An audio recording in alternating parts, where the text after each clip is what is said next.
여호수아 6장 1절에서 7절의 말씀입니다.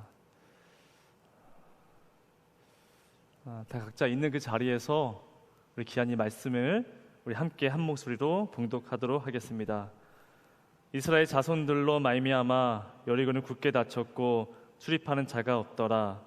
여호와께서 여호수아에게 이르시되 보라, 내가 여리고와 그 왕과 용사들을 내 손에 넘겨 주었으니 너희 모든 군사는 그 성을 둘러 성 주변 매일 한 번씩 돌되 엿새 동안을 그리하라.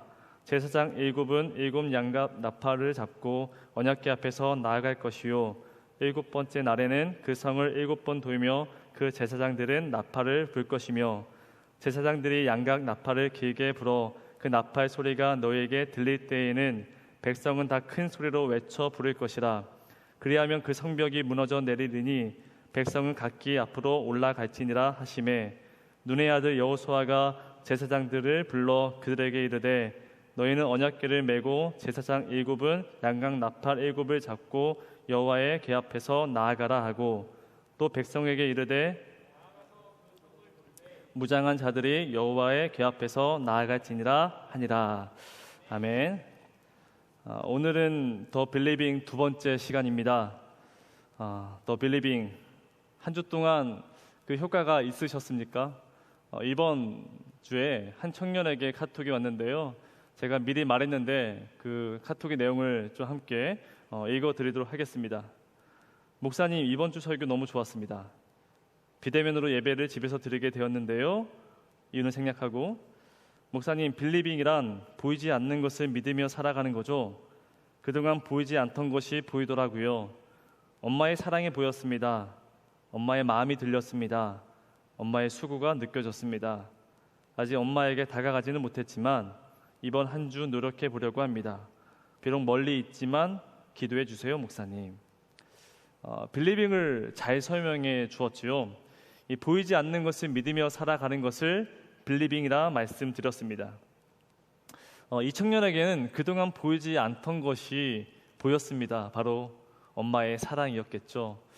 이번 한 주 여러분들은 어떤 게 보이셨을까요? 우리가 기억할 것은요, 듣는 것이 먼저라는 것입니다. 설교가 들리고 말씀이 들린 그 다음에 빌리빙 그 단계로 넘어갈 수 있다는 것입니다. 이 친구에게는요, 하나님의 말씀이 들렸겠죠.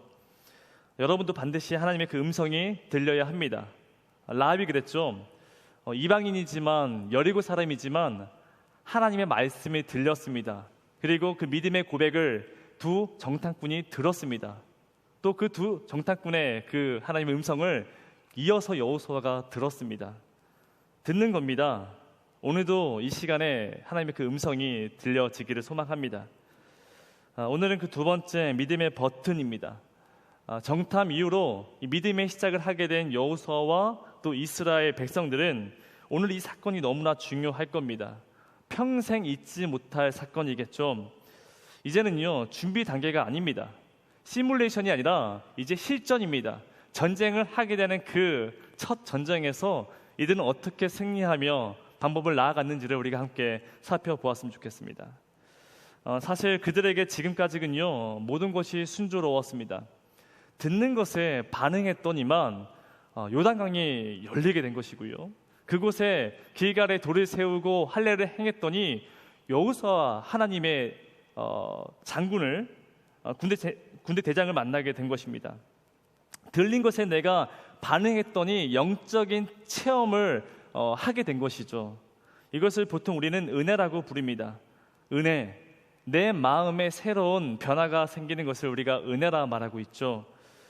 이건 우리도 마찬가지입니다. 여러분, 은혜 받으시죠? 은혜. 우리는 꼭 제 설교가 아니더라도 말씀을 듣고 은혜를 받습니다. 기도회를 통해서 또 집회를 통해서 우리는 어떤 영적인 체험을 하게 될 텐데, 어떤 사람은요, 그 은혜 가운데 실제로 요단강이 갈라지는 것 같은 그런 체험을 하시는 분도 계십니다. 또 어떤 사람은요, 길갈에 돌을 세우고 할례를 행했던 것처럼 나 자신을 다시 한번 돌아보게 되고 하나님의 방향성을 다시 한번 점검하는 그런 분들도 있을 것입니다. 그것이 우리에게 은혜라는 것이죠. 자, 이제는요, 그 받은 은혜를 가지고 이젠 세상으로 나아가야 합니다. 현실로 나아가야 되는데 그 현실이 우리에겐 여리고이고 이 여리고를 무너뜨려야 건너야만이 가나안에 우리는 입성할 수 있습니다. 문제는요, 막상 삶의 현장에 나가게 되면 이 모든 것이 숲으로 돌아가는 경우가 참 많다라는 것입니다. 여러분 은혜 받으셨죠? 은혜 매주 받으시죠? 그런데 세상에 나가서 그 은혜가 도움이 되던가요? 제가 빌리빙 계속 말씀을 드리고 있는데 그 빌리빙이 그 한 주 동안 여러분의 삶에 큰 도움이 되던가요? 그러한 청년도 있겠지요. 그러나 대부분은요, 그 여리고의 벽 앞에서 힘을 내지 못합니다. 아니 굳이 여리고를 바라보며 살아가지를 못합니다. 그냥 광야에서 만나와 메추라기를 먹는 것, 바로 거기까지, 그곳에서 은혜만 누리며 살아가는 청년들이 허다하다는 것이에요. 분명히 나에게는요, 요단강을 건넜던 체험도 있고 길가에 벽을 세우며 또 할례와 같은 이들이 가득 넘쳐나는데 이상하게도 나에게는 여리고의 체험이 없다는 것입니다. 은혜는 분명히 있는데 내 앞에 놓여진 여리고는 없습니다. 그래서 어느 순간 신앙 그리고 삶의 거리가 점점 멀어지게 되는 것입니다. 직장과 교회가 구분되어지고 믿음과 현실이 다른 공간에서 존재하게 됩니다. 어떤 사람은요, 교회 친구가 따로 있고 세상 친구가 따로 있습니다. 세상에서만 친구들 만나고 또 교회 친구들은 교회에서만 만나게 됩니다. 이것이 우리에게 직면한 문제 아니겠습니까? 빌리빙의 방법이 맞지만 막상 내가 삶을 살아가다 보니 나만의 방법으로 이것을 풀어나간다는 거예요. 결혼의 문제, 여러분 결혼을 준비할 때에 하나님의 방법으로 우리가 선택합니까? 대부분 내가 가지고 있는 그 방법을 가지고 배우자를 만나고 그렇게 기준을 삼아가며 살아갑니다. 경제적인 어려움, 진로의 선택, 내 인생의 모든 이슈들 그 문 앞에 우리는 나만의 버튼을 누리며 살아갑니다. 분명히 이번 주에도 이 말씀을 듣겠죠. 그러나 내일 당장 나에게 주어지는 그 업무 앞에서 그 세상에 존재하는 그 방법을 가지고 우리는 풀어나갑니다. 그래서 세상을 변화시키거나 내 삶의 변화가 되는 놀라운 일들은 꼭 남의 이야기고 성경의 이야기로 끝이 나는 경우가 참 많습니다. 그래서 빌리빙을 말하기 전에 우리는 이 지점을 한번 되짚어 봐야 한다는 것입니다. 왜 우리에게는 여리고가 없는 것일까? 왜 나에게는 여리고를 무너뜨렸던 그 경험이, 그 체험이 없는 것일까? 오늘 우리 이 본문 1절을 읽게 되면 잘 이해가 되실 것입니다. 다 함께 1절 읽어보시겠습니다. 이스라엘 자손들로 말미암아 여리고는 굳게 닫혔고 출입하는 자가 없더라. 여리고는 굳게 닫혔다라는 거예요. 여러분들이 늘 경험하는 거 아니겠습니까? 굳게 닫혀 있습니다. 철옹성입니다. 이것을 열고 들어가는 것이 결코 쉬운 일이 아닙니다. 여러분 이 안은요 자원이 넘쳐납니다. 풍족합니다. 그러니 쉽게 문을 열어주겠습니까? 세상은요 호락호락하지 않습니다. 그런 세상에서 매일 여러분들 살아가시는 거잖아요. 그런데 우리는 믿는 자들입니다. 그리스도인들인데 왜 우리는 여리고 문턱 앞에서 뭘 해보지도 못하고 멈춰버린 것일까? 우리는 그 여리고의 그 문턱 앞에서 왜 포기하고 그냥 돌아가는 것일까? 아마도 실패감이죠. 하나님께 여러분 한두 번은 매달려 봤을 것입니다. 근데 내 삶에 아무런 변화가 일어나지 않는 거예요. 시험을 앞두고 또 취업의 문제를 놓고 또 어떤 사람은요 이 태의 문을 열어달라고 간절히 기도했는데 깔끔합니다. 아무런 일이 내 삶에 벌어지지 않는 것입니다. 보이지 않는 것을 보이는 것처럼 살아가는 것이 빌리빙이라고 말씀하지 않았습니까, 목사님? 근데 왜 내 삶에 아무런 변화가 일어나지 않는 것일까요? 꼭 하나님이 내 삶에 전혀 개입하지 않는 것 같습니다. 제가 그랬습니다. 아는 분도 몇 분 계실 텐데 저는 삼수를 했습니다. 삼수. 여러분 보통은요 재수는 많이 하는데 보통 삼수는 잘 하진 않습니다. 그만큼 간절했다는 거 아니겠습니까? 그럼 제가 재수 삼수할 때에 열심히 공부했을까요? 안 했을까요? 열심히 했습니다. 정말 열심히 했습니다. 잠도 줄어가면서 최선을 다했습니다. 무엇보다 간절히 기도했습니다. 아침에 일어났을 때 또 자기 전에 시간 정해서 기도했습니다. 원하는 목표가 있었고 그 대학에 들어가기 위해서 최선을 다했습니다. 그런데 그렇게 1년을 보냈는데요, 수능 점수가 그 1년 전보다 낮았습니다. 힘이 들죠. 그럼에도 기도했습니다. 하나님이 더 공부하시라는 하나님의 음성이 분명히 들렸습니다. 그렇게 마음을 추스리고 다시 삼수를 했습니다. 여러분, 제가 재수했을 때보다 더 열심히 했을까요, 안 했을까요? 더 열심히 했습니다. 그런데 결과는 좋지 못했습니다. 그러면서 제가 결론 내린 것은 뭐냐면, 하나님은 나의 일에는 관심이 없으시구나, 오직 하나님의 일에만 개입하시는구나, 그렇게 제 마음에 확신이 들었습니다. 제가 3년을 공부하면서 교회에서 교사와 성가대와 청년부 회장을 하면서 열심히 교회를 섬겼습니다. 근데 제가 재수할 때 제가 초등학교 3학년을 유년부를 교사를 맡았는데요, 아이들이 늘어나는 거예요. 처음엔 3명이었는데 제가 1년을 마치고 그 아이들이 12명이 됐습니다. 뭘 한 게 없습니다. 근데 부흥이 되는 거예요. 그리고 제가 사무소할 때는 중학교 2학년을 맡았습니다. 처음에 6명인데 한 학기가 지나고 나니 20명이 넘어서 그 반을 반으로 쪼갰습니다. 여러분, 이게 기뻐야 되는데 기쁘지가 않았어요. 저는 이 일 겪고 나서부터 한동안 예배를 잘 나오지 못했습니다. 하나님 내 삶에 개입하지 않으시고 하나님의 일에만 관심을 가지고 계시는구나, 그 마음의 확신이 내 마음에 굳건히 들어가 있는 거예요. 그래서 그 사건 이후로 저는 군대를 입대했는데 마치 요나가 도망치듯이 저도 군대로 숨어 들어갔습니다. 이것을 회복하는 데 시간이 참 많이 걸렸습니다. 저처럼 이런 경험이 있는 분들은요, 사실 여리고에 큰 관심이 없습니다. 예배를 나올 때에도 공예배에서 나오는 것이지 딱 거기까지인 겁니다. 나 오늘 예배 드렸다. 아, 성경 그거 원래 안 무너지는 거지. 아무리 소리쳐도 아무리 두드려봐도 굳건히 닫혀있는 그 문 내가 어떻게 열 수 있겠어? 그러면서 지금 내 삶을 인정하며 그렇게 살아갑니다. 가끔 제가 청년들과 상담하면서 이야기를 들을 때에 마치 이렇게 들리더라고요. 목사님, 저는 무너질 여리고가 없는데요. 제가 사는 삶은요, 나름 괜찮은데요. 여러분, 정말 괜찮아서 그렇게 말하는 거겠습니까? 그러나 시간이 흐르고 나서 저는 여리고를 여러 번 무너뜨렸습니다. 그리고 이 자리까지 오게 된 것인데 궁금하실 거예요. 제가 어떻게 이 여리고를 무너뜨렸을까? 여러분들 기억할 것은요, 만약 여러분들 중에 이 주일의 시간과 삶의 시간에 괴리가 있다면 그것은 여리고의 문제입니다. 내가 은혜는 받았는데 삶에는 변화가 일어나지 않고 내 일상과 신앙이 분리되어 있다면 그 사람에게 필요한 것은 바로 여리고입니다.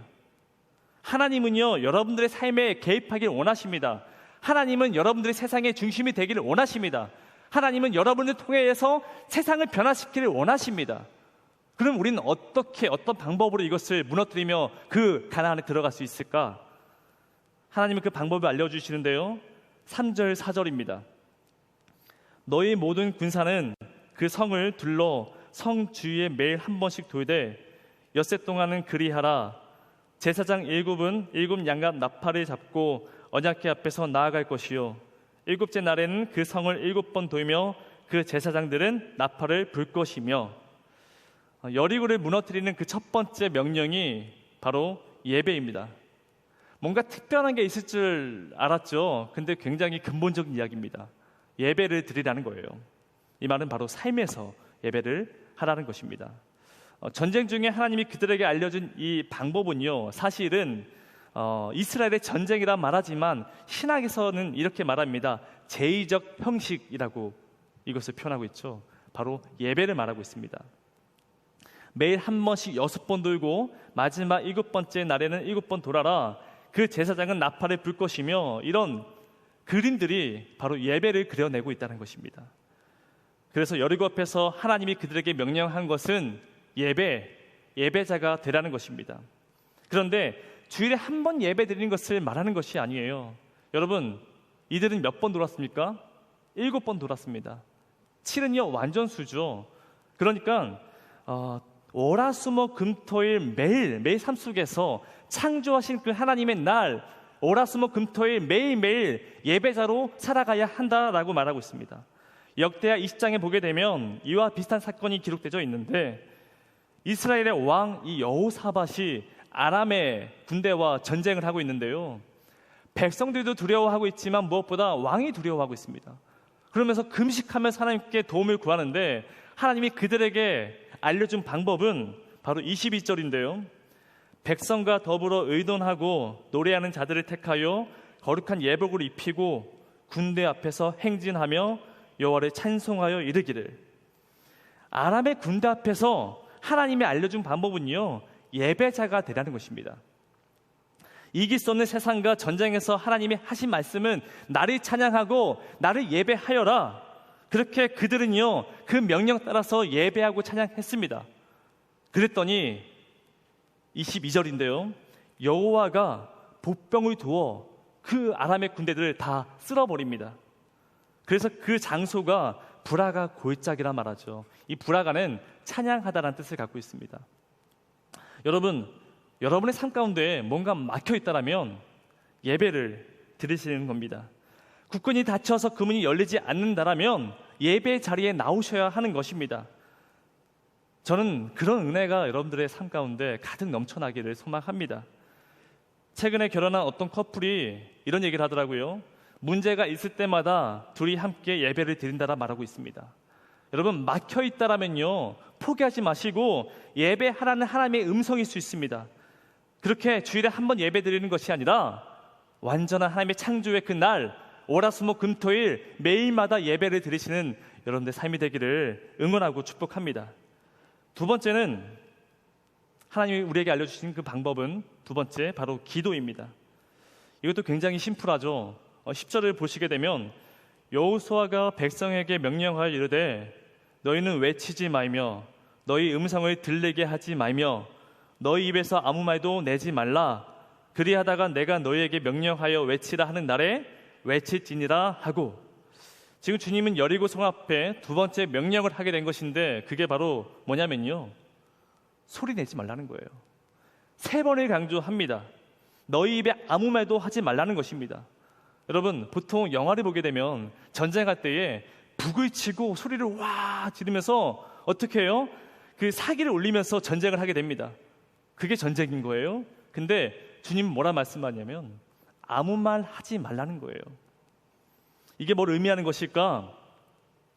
침묵으로 기도하라는 것입니다. 소리 지르며 사람을 자극하고 큰 소리 치면 이것이 세상을 이긴 거라 생각하겠지만 그게 아닌 것입니다. 침묵하여 기도함으로 하나님의 도우심을 구하라는 것입니다. 여러분, 우리는요, 보는 것을 의지합니다. 세상에 있는 것들을 보면서 그것을 믿고 그것에 따라 살아갑니다. 그게 바로 세상이죠.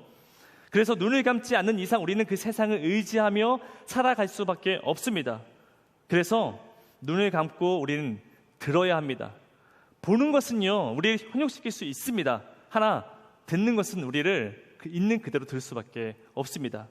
그래서 우리는 침묵하고 하나님께 도우심을 바라며 기도하라라는 것입니다. 제가 전에 안산제일교회에서 사역할 때 있었던 일입니다. 2014년 4월 16일 밤이었습니다. 바로 세월호 사건이 있었던 날이죠. 교회 전체가 눈물을 흘리며 예배당에 모였습니다. 우리 부서의 아이들이 실종되어졌고 연락이 되지 않습니다. 그래서 함께 예배당에 모였는데 어떤 사람은 핸드폰을 보고 뉴스를 보고 있으며 또 어떤 교사 선생님들은요, 너무 놀래서 웅성거리며 소근거리며 계속해서 이야기를 하고 있었습니다. 이때 한 장로님이 묵직하게 한 말씀을 하시는 거예요. 기도합시다. 이때 약속이 난 듯이 거기에 있었던 모든 사람들이 침묵으로 기도했습니다. 정말 긴 시간 동안 기도했던 그 경험이 있습니다. 그래서 이런 말이 있죠. 기도하면 단대함이 생기고 말을 하면 두려움이 생긴다. 여러분, 사실 우리는요, 두려워서 말을 하는 것입니다. 하나님이 내 삶의 주인이 되시면 침묵으로 우린 기도할 수가 있습니다. 그렇게 이스라엘 백성들은요, 아무 말 하지 않고 주님이 하신 그 말씀 따라 여리고성을 돌아버립니다. 여러분, 그렇게 그 성을 돌게 되는데 누가 두려워하겠습니까? 그 성 안에 있는 사람들이 두려워합니다. 이 말은요, 여러분들이 기도하면 세상이 우리를 두려워한다는 것이에요. 지금 한국교회를, 지금 그리스도인들을 세상이 두려워합니까? 글쎄 모르겠어요.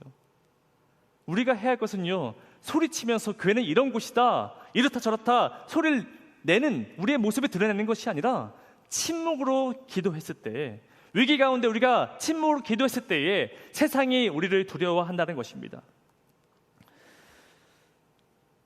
그렇게 우리가 예배하고 기도하라는 것입니다. 제가 저번 주에 빌리빙 첫 번째 시간을 방법을 말씀드렸는데, 그보다 오늘 이 두 번째 시간에 그 방법이 더 간단하죠.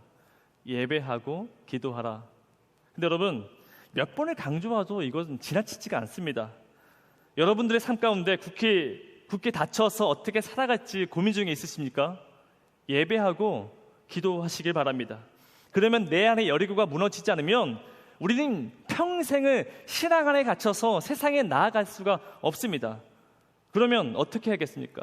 목사님, 그러면 계속 돌면 되겠습니까? 매일 새벽 예배 드리고 매일 말씀 보면 나의 그 여리고가 무너지겠습니까? 네, 무너질 수도 있습니다. 그러나 핵심은 그게 아닙니다. 이스라엘 백성들은요, 그냥 돌지 않았습니다. 바로 언약궤를 따라서 갔다라는 거예요. 요단강을 건널 때에도, 가나안에 그 수많은 적군들과 전쟁해 나갈 때도 항상 언약궤를 따라서 그들은 나아갔습니다. 이 뜻은요, 하나님이 나에게 언약하신 그 무엇이 성취된다라는 것을 믿는 그 행위입니다. 바로 빌리빙을 말하고 있죠. 우리는 그래서 예배를 드리고 기도를 해야 합니다.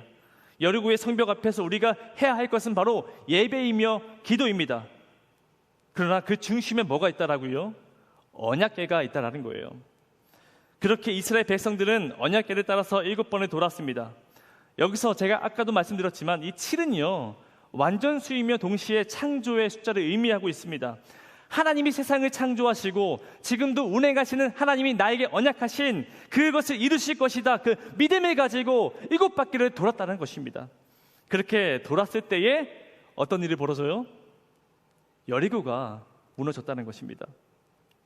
여러분, 무너지지 않으면 어쩔 수 없고 넘어지면 땡큐, 뭐 그런 문제가 아닌 거예요. 여리고는 반드시 넘어가야 하는 것입니다. 가나안에 들어가야만이 영원한 하나님 나라를 우리가 누릴 수 있습니다. 여러분, 이건요, 사실은 미안한 얘기지만 선택의 문제가 아닙니다. 반드시 여리고를 무너뜨리고 들어가야만 합니다. 그러니 여러분, 현실에 압도당하지 마십시오. 그 현실 앞에서 두려워하지 마십시오. 우린 두려워하기 때문에 세상에서 나의 계획과 나의 생각들로 살아갑니다. 풀어갑니다. 여러분, 그 상태에서 기도하면, 그 상태에서 예배하면 여리고가 무너지겠습니까? 이미 세상에 압도당했고 나는 세속화 되어서 그렇게 예배하고 기도하는데 여리고가 무너지겠냐는 거예요. 아니요, 그건요, 다시 회복돼야 합니다. 그런 분들은 다시 광야에 돌아가셔서 훈련 받으셔야 됩니다. 무한반복이죠. 마치 사사시대에 있었던 일들처럼 계속 반복적인 일이 우리에게 벌어질 것입니다. 그러면 우리는요, 세상에 나아갈 수 없습니다. 평생을 가난에 들어갈 수가 없습니다. 다시 말씀드립니다. 현실에 압도당하지 마십시오. 하나님이 세상을 창조하시고 지금도 운행하시는 하나님이 나에게 그것을 이룰 것이다, 그 믿음으로 나아가는 겁니다. 바로 빌리빙이죠. 여러분, 그렇게 그 믿음의 고백 가지고 한 발짝 내딛는 거예요. 기억할 것은 내가 싸우는 게 아닙니다. 하나님이 대신 싸워주시는 것입니다. 단지 우리는 언약궤를 따라서 그 길 따라 나서면 되는 것입니다. 저는 그래서 여러분들에게 이 말씀을 꼭 건면드리고 싶어요. 여러분들, 주일날 교회 안에서만 예배 드리지 않았으면 좋겠습니다. 세상에서 상처받고 힘이 들어서 교회 안에 숨어 예배만 드리는 그런 인생 되지 않았으면 좋겠습니다. 신앙 안에 갇혀서 매일 광야에서만 머무르며 만나와 메추라기를 먹으면 만족하면 나는 괜찮다, 그렇게 고백하는 인생 되지 않았으면 좋겠습니다. 여러분, 나오셔서, 그 울타리에 나오셔서 걸어가셔야 합니다. 하나님의 언약궤를 따라서 그 울타리를 나오셔야 합니다. 그때 여리고가 무너진다라는 것이에요. 여러분, 예배와 기도는 필요 충분 조건이 아닙니다. 예배와 기도를 하면서 동시에 나오셔야 됩니다. 움직이셔야 합니다. 그 발걸음이 있을 때에 여러분들의 그 여리고가 무너질 줄 믿습니다. 이번 한 주 그 언약궤를 따라서 걸으시고 여러분의 그 여리고에서 승리하시는 그런 삶이 되기를 주님의 이름으로 축원합니다. 우리 다 함께 찬양하시고 오늘 나만의 그 여리고가 있다라면 하나님, 그 여리고 내가 싸워 무너뜨리는 것이 아닙니다. 하나님이 대신 무너뜨리실 것입니다. 우리 그 마음의 고백을 함께 찬양했으면 좋겠습니다.